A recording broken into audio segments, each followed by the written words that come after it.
네, 여러분 잘 쉬었나요? 2차시 수업을 하도록 하겠습니다. 자, 7주차 2차시입니다. 자, 596페이지를 펼쳐보면, 2권의 596페이지를 펼쳐보면, 자, 전기장, 자기장, 전자기파에 관련된 첫 번째 전기장 얘기가 나와 있습니다. 자, 왜 이 전자기파를 다룬다고 했죠? 그렇습니다. 이 전자기파를 이용해서 이 우주를 연구를 하기도 합니다. 그래서 우주 전파 망원경이라는 게 있죠. 한번 또 여러분들에게 그 사진을 보겠지만, 자, 그와 같이 우주 연구에 또 우주를 우리가 이해하는데 이 전자기파의 역할을 또 생각해 볼 수가 있겠어요. 그래서 자, 전자기파를 한번 살펴보도록 하겠습니다.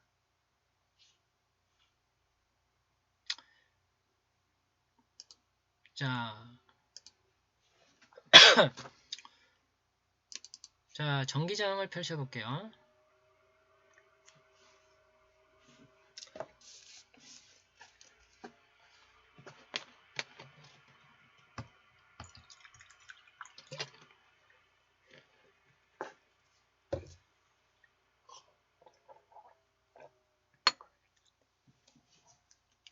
자, 먼저 전기장입니다. 자, 여기 보면 이렇게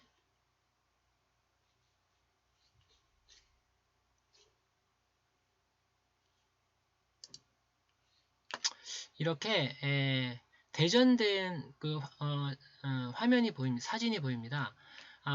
우리 머리카락을 대전이 일어나게 되면 이렇게 서로 간에 전하들이 작용이 일어나게 되면서 머리카락이 이렇게 공간에서 쭈뼛쭈뼛 쓰게 되죠. 참 재미난 현상인데, 자, 이것도 우리가 전하의 존재를 알 수 있는 물리 현상이라고 할 수 있죠. 이건 실제적인 현상입니다.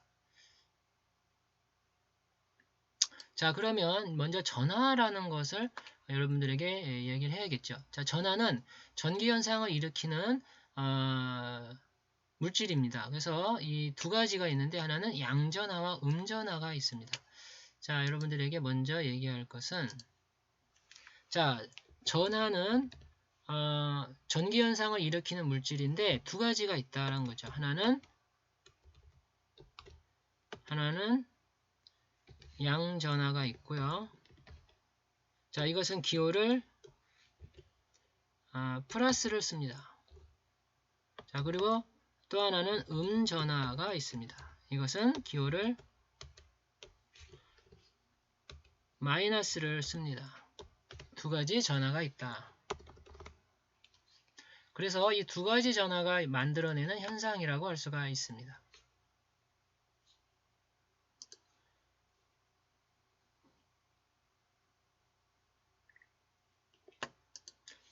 자, 여기 있는 그림을 한번 볼까요? 이 그림을 보면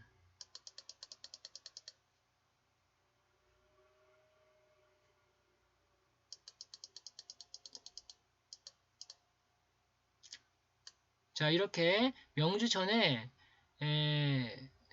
고무막대를 이렇게 그 비비면 마찰을 일으키면 이렇게 전하가 이동하면서 특정한 전하를 갖게 됩니다. 자, 그렇게 됐을 때 어떤 현상이 일어나냐면, 자, 이렇게 서로 같은 전하를 띠게 되면 서로 밀어내는 것이죠. 그리고 서로 다른 전하를 띠면은 서로 끌어당기는 현상이 일어납니다. 그래서 이렇게 서로 밀어내는 현상을 우리는 청력이라고 부르고요. 청력이 작용한다고 하고요. 자, 이렇게 서로 끌어당기는 이런 현상이 일어났을 땐 인력이 작용한다라고 합니다. 자, 여기 보면 이제 이런 그림이 있습니다. 자, 여기 보면 이런 종이 조각이 이 막대에 이렇게 딸려서 붙어 있죠. 자, 이것은 뭐 이렇게 뭐 풀칠을 한 게 아닙니다. 본드로 붙인 게 아니고 이게 모두 전하의 힘에 의해서 이렇게 끌어올려진 것이죠. 여기 보면 그 실질적인 그 해석이 되어 있는데, 자, 한쪽에 이제 플러스로 대전되어 있으면 다른 쪽에는 분극이 일어나면서 다른 전하가 유도가 되는 것이죠. 자, 그러면서 플러스 마이너스 이렇게 분극이 일어나면서 이렇게 쭉 재배열에 의해서 이렇게 딸려 올라옵니다. 이런 것을 통해서도 우리 전하의 존재를 알 수가 있는 것이죠. 자, 이렇게 전기적인 힘을 전기력이라고 합니다. 자, 그래서 우리가 이제 전기력 법칙을 이야기를 하겠습니다. 이 전기력 법칙을 쿨롱의 법칙이라고 합니다.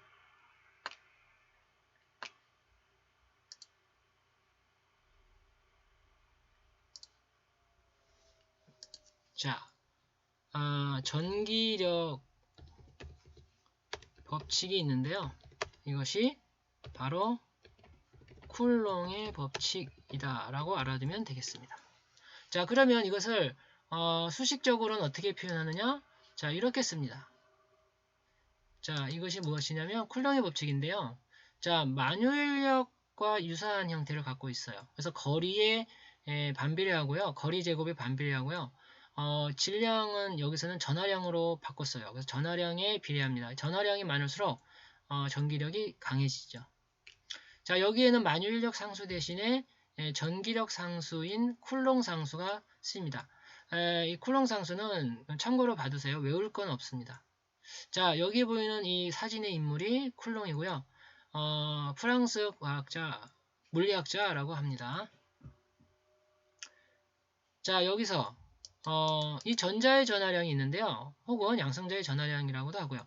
그 크기가 얼마냐면 전하량은 대략 1.06의 10의 19성 쿨롱입니다. 1.60218 뭐 조금 더 세밀하게 상세하게 쓴다면 이렇게 써야겠지만 보통 대략적으로 1.6이라고 얘기를 합니다. 1.6 10의 마이너스 19성 쿨롱 이렇게 알아두면 되겠습니다. 자, 여러분들 앞에서 여러분들에게 빛의 속도를 C라 그랬었는데 이것도 정확하게는 2.9999 몇몇몇 이렇게 나가는 값인데요. 우리가 너무 복잡하게 쓰지 않죠. 간단하게 3 곱하기 10의 8승으로 일반적으로 통용이 됩니다. 이렇듯이 이렇게 쓰듯이 방금 교수님이 이렇게 얘기한 거예요. 이렇게 쓸 수 있지만 간단하게는 1.6이라고 알아두면 되겠죠. 자, 이런 전하들 사이의 힘은 여기에 보이는 것처럼 같은 전하는 서로 밀어내는 쪽으로 일어나고요. 서로 다른 전하는 서로 끌어당기는 방향으로 일어나게 되죠. 자, 그래서 이것은 척력에 해당하고 이것은 인력에 해당합니다. 자, 이런 힘은 F라는 기호를 쓰는데요. 자, 이 경우에는 자, 힘은 벡터이기 때문에 방향성을 갖고 있는 이런 화살표로 나타내게 되죠.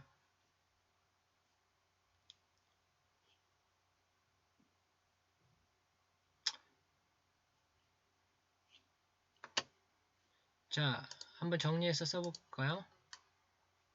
자, 힘은 기호가 어떻게 된다고요?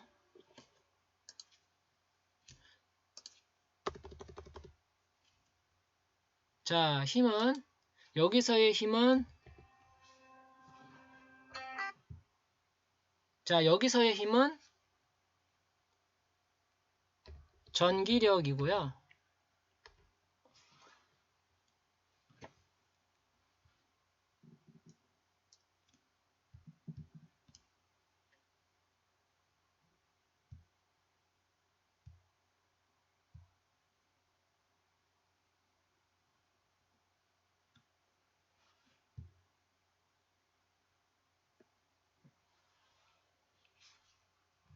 여기서의 힘은 전기력이고요. 전기력 기호는 전기력의 기호는 자, 요거를 이렇게 이쪽으로 옮겨 쓰겠습니다. 자, 전기력의 기호는 F를 씁니다.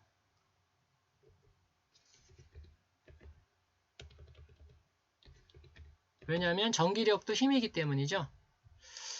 자, 그리고 이 전기력의 기호이고요. 뿐만 아니고 이것은 물리량 중에서 기호는 F고 물리량으로 얘기하면 벡터입니다. 자, 벡터는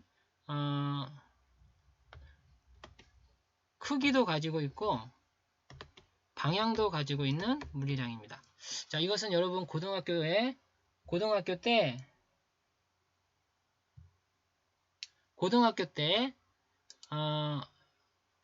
배웠을 거예요. 그래서 벡터에 대한 그 이야기는 고등학교 수학 책의 내용으로 여러분들이 알면 되겠습니다. 뭐 그 이상의 고난도의 뭐 이런 수학적인 지식으로 하진 않을 겁니다. 이 정도로 이해하면 되겠어요. 자, 이렇게 표현한다는 것이죠. 자, 이 전기력을 우리가 이해를 하게 되면요. 이렇게 번개와도 연계해서 이해할 수 있고요. 자, 여기에서 우리가 전기장이라는 것을 이야기하게 됩니다. 즉, 이 전기력이 영향을 미치는 공간을 전기장이라고 부릅니다. 자, 전기장을 이용해서 전기력을 표현하게 되면요. 다음과 같이 표현합니다. 자, 간단합니다. 어떻게 쓰면 됩니까? 그렇죠. 전기력과 전기장 사이에는 이 전하량이 하나 들어간다 라고 생각하면 됩니다. 이것이 전기력과 전기장 관계식입니다.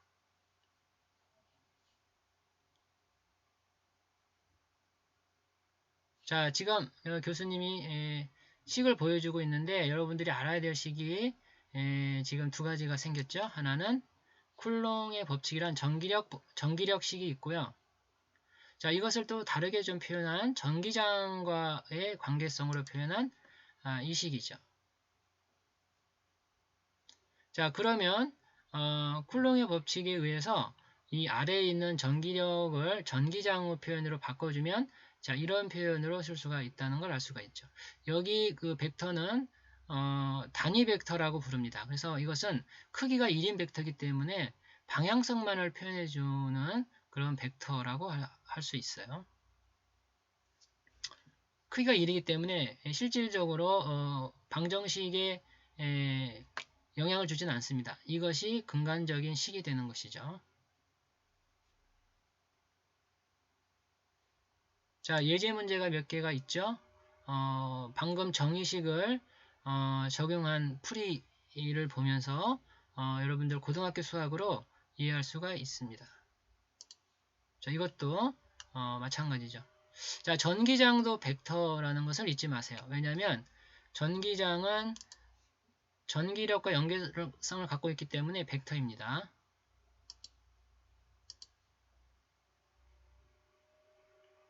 자, 전기장은 기호가 2라고 쓰고요.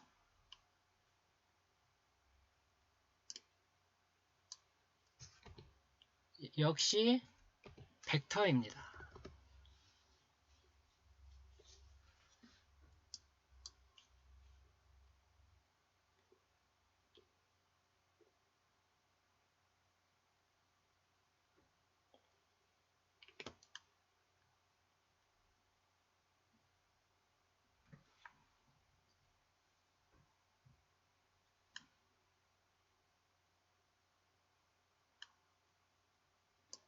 자, 그러면 자, 이렇게 어떤 물체가 전하를 띄고 있으면 전하량을 가지고 있으면 자, 이것은 연속적인 전하 분포라고 부르는데요.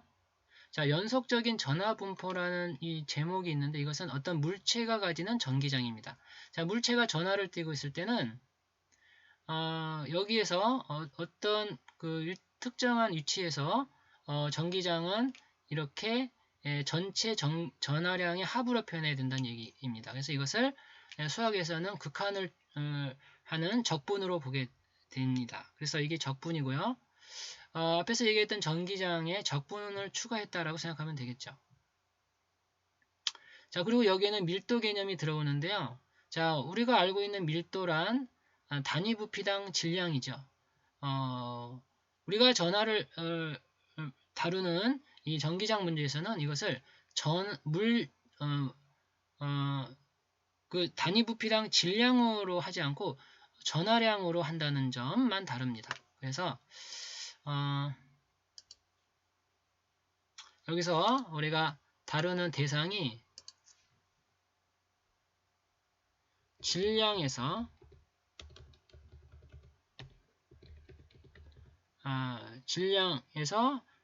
이제 한 차원 더 나가서 우리가 전하량이라는 개념을 쓴다는 것을 알아야겠습니다.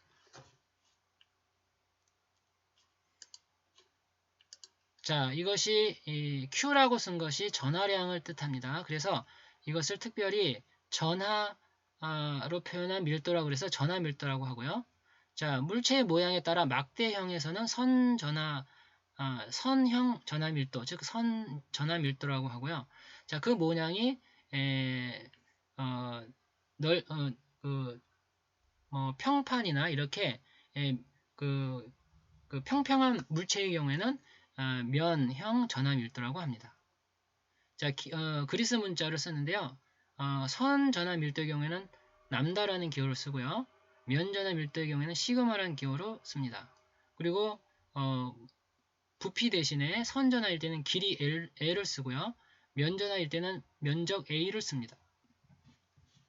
자, 여기 A라고 하는 것은 에어리어라는 의미겠죠. 그 다음 부피 전하 밀도는요. 어떤 그 입체적인 물체일 때 공간에 차지하는 어떤 입체적인 물체일 때는 부피 전하 밀도라고 하고요. 부피분의 전하량으로 표현합니다. 이것은 로우라는 기호로 나타냅니다. 자, 이것은 문제 해결을 위해서 설정해준 형태라고 생각하면 됩니다. 자, 그럼 막대 같은 경우는 어떻게 할까요? 그렇습니다. 이렇게 선전화 밀도를 이용해서 문제 해석을 하고 있다는 점을 참고를 하면 됩니다. 자, 여기에 사용한 그 수학의 수준은 중학교, 고등학교 수준입니다. 자, 이 경우에는요, 이렇게 동그란 고리 모양인데요. 이 특정한 지점 포인트 P에서 전기장을 계산하는 경우에 사용했고요. 이 경우에는 여러분들 고등학교 때 다뤘던 수학이 하나 들어있습니다. 그게 뭐죠? 바로 피타고라스 정리인데요. 자, 여기 보면 이렇게 직각삼각형이 보일 겁니다. 자, 빗변의 길이 두 변의 길이 제곱의 루트다라는 걸 알고 있죠? 이 방식을 적용해서 해석하는 문제입니다. 자, 이 경우에는 이렇게 원판인데요. 이 경우에는 이런 작은 고리들이 연속해서 쭉 쌓여 있다고 보면 됩니다. 그래서 이것을 전체 원판에 대한 적분으로 풀어내는데요. 자, 좀 어려운 이런 수식은 이제 그 적분표가 주어지니까 그것을 기초로 해서 해석한 그런 문제입니다. 자, 문제에서 어려운 그 경우에는 이 적분 테이블을 제공을 합니다. 그렇기 때문에 기본적인 수식을 이해하면 나머지 이제 수학적인 것은 적분 테이블로 제공이 된다라고 알면 되겠습니다. 자, 이 경우에는 원판은 그 넓이를 가진 전하분포이기 때문에 여기 시그마라고 하는 면 전하 밀도를 사용했다라는 걸 알 수가 있죠.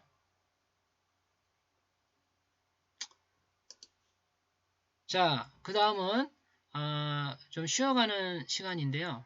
자, 여러분들 전기력선을 알고 있나요? 자, 전기력선은 이렇게 정의를 했어요. 어떻게 정의했냐면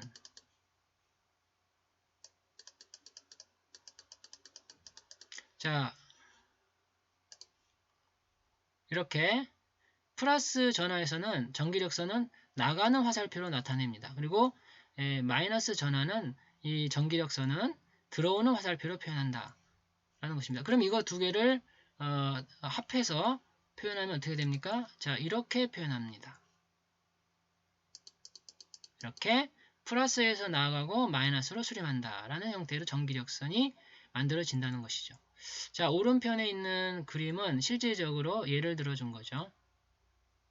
자, 그러면 서로 다른 전하면 어떻게 되냐? 이렇게 됩니다. 자, 서로 다른 전하면 서로 밀어내는 형태로 주어진다는 것이죠. 자, 한쪽에 전하량이 더 많으면 더 적은 양쪽에 수렴하는 전기력선이 2배가 많으니까 여기는 그거의 반의 개수만큼 수렴하게 표현해 줍니다. 자, 플러스에서는 8가닥의 전기력선이 나왔죠. 모두 16가닥의 전기력선이네요. 자, 마이너스 Q에는 여기서는 2배니까 여기는 8가닥의 전기력선으로 수렴하는 것으로 표현을 했습니다. 자, 이거는 뭐 그렇게 중요하진 않고요. 그냥 참고로 이렇게 된다라고 알아두면 되겠습니다. 자, 마지막 내용인데요. 자, 그러면 이런 대전입자의 운동은 어떻게 표현하느냐? 자, 조건은 전기장항이 복잡하니까 전제를 달았어요. 균일한 경우에만 생각해 본다는 것이죠. 자, 여기 아래에 보면 이런 그림이 나와 있어요. 자, 여기 보면 플러스로 대전된 판에서 마이너스로 대전된 판으로 전기장이 형성되어 있습니다. 왜냐하면 전기장은 플러스에서 마이너스 방향으로 형성이 되니까요. 자, 그럼 여기에 그 전하가 있으면 플러스는 어떻게 될까요? 플러스는 여기 전기장판이 플러스이므로 서로 밀어내는 힘이 작용하겠죠? 그리고 플러스는 마이너스 쪽으로 인력이 작용하므로 이 전하는 플러스판에서 마이너스판으로 움직이게 될 겁니다. 자, 이걸 이용해서 자, 우리가 무엇을 하느냐면 이렇게 해석을 하는 겁니다. 자, 전기력은 Q이라 그랬죠. 여기에 뉴턴 법칙에 따르면 F는 ma죠. 그러면 가속도는 QEm이죠. 이건 간단한 수학입니다. 그래서 자, 이것을 이용해서 해석한다라는 것을 우리가 알 수가 있습니다.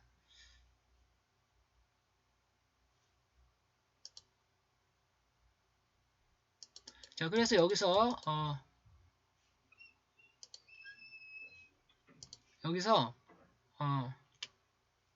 이 주어진 이 그 가속도의 형태를 이용해서 우리가 가속도의 새로운 표현을 쓴다라는 것을 우리가 여기서 알아둡시다. 자, 여기 있는 예제는 참고로 받으면 되길 것 같습니다. 자, 여기 있는 예제도요, 여러분들 참고로 보면 되는데, 여기서는 재미있는 현상을 하나 언급을 할까 하는데요.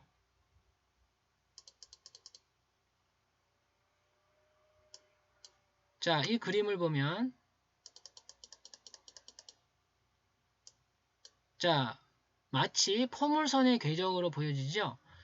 무슨 얘기냐면, 자, 여기 마이너스 판이 있고, 여기 플러스 판이 있고, 여기 마이너스로 대전된 판이 있습니다. 그러면 여기에 전하가 입사를 하면 어떻게 될까요? 전자는 마이너스하고 마이너스 판은 서로 밀어내죠. 청력이 작용하고요. 여기 마이너스 플러스는 인력이 작용합니다. 그래서 이 궤적을 보면 이렇게 포물선 궤적처럼 보입니다.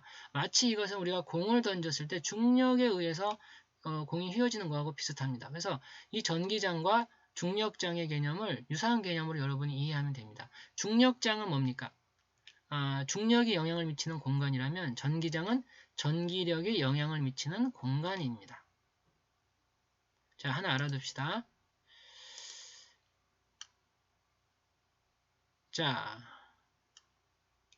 중력장은 중력이 영향을 미치는 공간이라면 전기장은 전기력이 영향을 미치는 공간 개념입니다. 자, 참고로 중력장이라고 할 때는 어떤 의미냐? 중력이 영향을 미치는 공간입니다.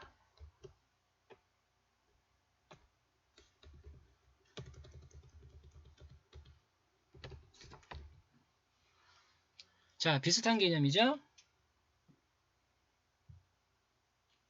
중력이 영향을 미치는 공간. 마찬가지입니다. 전기장. 전기력이 영향을 미치는 공간. 이렇게 우리가 이해하면 되겠다.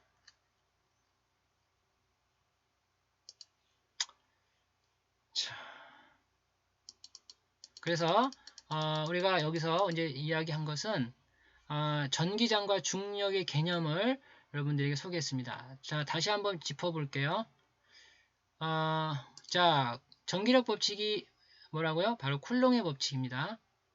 그리고 이것을 전기장을 이용해서 수식으로 나타낼 수가 있습니다. 자, 이걸 이용해서 자, 막대형에서의 전기장, 고리에서의 전기장, 원판에서의 전기장을 알아봤고요. 자, 전기력선의 형태를 봤습니다. 자, 마지막으로 가속도의 표현을 봤습니다. 자, 예제 문제는 참고로 봐두세요. 자, 해서요. 전기장을 마칩니다. 자, 2차 시수업은 여기까지 하고요. 잠깐 쉬도록 하겠습니다. 좀 힘들었을 텐데 수고들 많았습니다.